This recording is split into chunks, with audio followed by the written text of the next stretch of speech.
Manasye berumur 12 tahun pada waktu ia menjadi raja, dan 55 tahun lamanya ia memerintah di Yerusalem.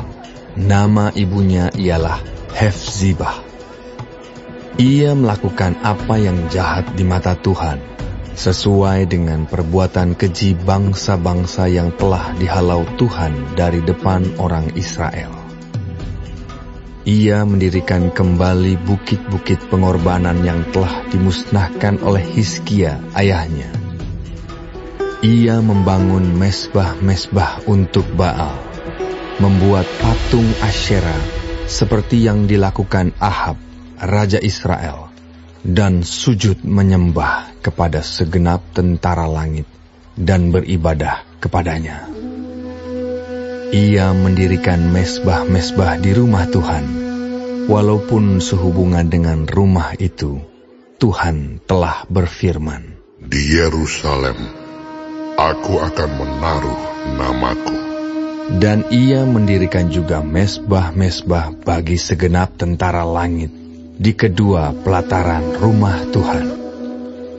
Bahkan, ia mempersembahkan anaknya sebagai korban dalam api, melakukan ramal dan telaah, dan menghubungi para pemanggil arwah dan para pemanggil roh peramal. Ia melakukan banyak yang jahat di mata Tuhan, sehingga ia menimbulkan sakit hatinya. Ia menaruh juga patung Asyera yang telah dibuatnya dalam rumah, walaupun sehubungan dengan rumah itu, Tuhan telah berfirman kepada Daud dan kepada Salomo anaknya, "Dalam rumah ini dan di Yerusalem, yang telah kupilih dari antara segala suku Israel, aku akan menaruh namaku untuk selama-lamanya. Aku tidak akan membiarkan bangsa Israel lagi dibawa keluar dari tanah yang telah kuberikan kepada nenek moyang mereka, asal saja mereka tetap berbuat tepat seperti yang telah kuperintahkan kepada mereka, dan tepat menurut hukum yang telah diperintahkan kepada mereka oleh hambaku Musa." Tetapi mereka tidak mau mendengarkan, dan Manasye menyesatkan mereka, sehingga mereka melakukan yang jahat lebih daripada bangsa-bangsa yang telah dipunahkan Tuhan dari hadapan orang Israel.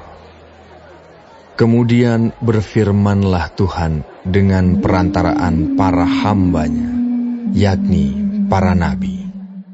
"Oleh karena Manasye, Raja Yehuda, telah melakukan kekejian-kekejian ini, berbuat jahat lebih daripada segala yang telah dilakukan oleh orang Amori yang mendahului dia, dan dengan berhala-berhalanya, ia telah mengakibatkan orang Yehuda berdosa pula.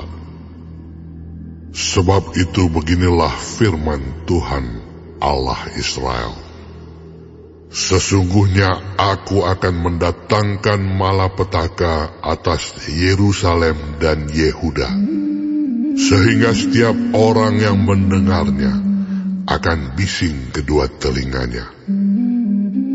Dan aku akan merentangkan atas Yerusalem tali pengukur sama seperti atas Samaria, dan tali unting-unting sama seperti atas keluarga Ahab.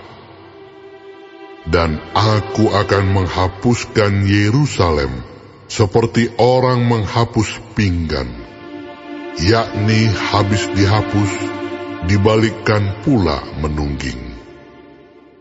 Aku akan membuangkan sisa milik pusakaku, dan akan menyerahkan mereka ke dalam tangan musuh-musuh mereka, sehingga mereka menjadi jarahan dan menjadi rampasan bagi semua musuh mereka.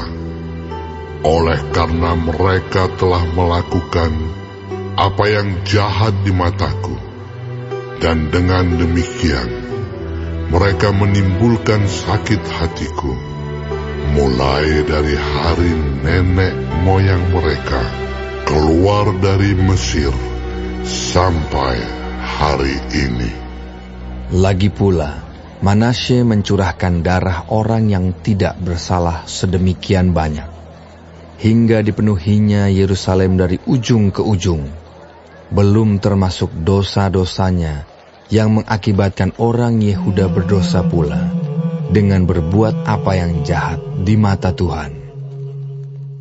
Selebihnya dari riwayat Manasye, segala yang dilakukannya dan dosa-dosa yang diperbuatnya, bukankah semuanya itu tertulis dalam kitab sejarah raja-raja Yehuda?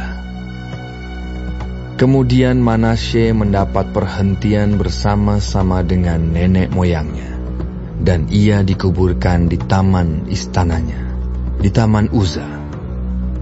Maka Amon, anaknya, menjadi raja menggantikan dia. Amon berumur 22 tahun pada waktu ia menjadi raja, dan 2 tahun lamanya ia memerintah di Yerusalem.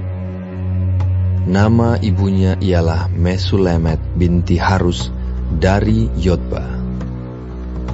Ia melakukan apa yang jahat di mata Tuhan, seperti yang telah dilakukan Manasye, ayahnya.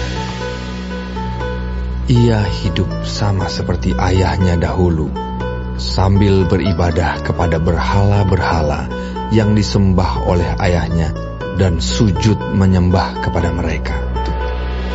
Ia meninggalkan Tuhan, Allah nenek moyangnya, dan tidak hidup menurut kehendak Tuhan.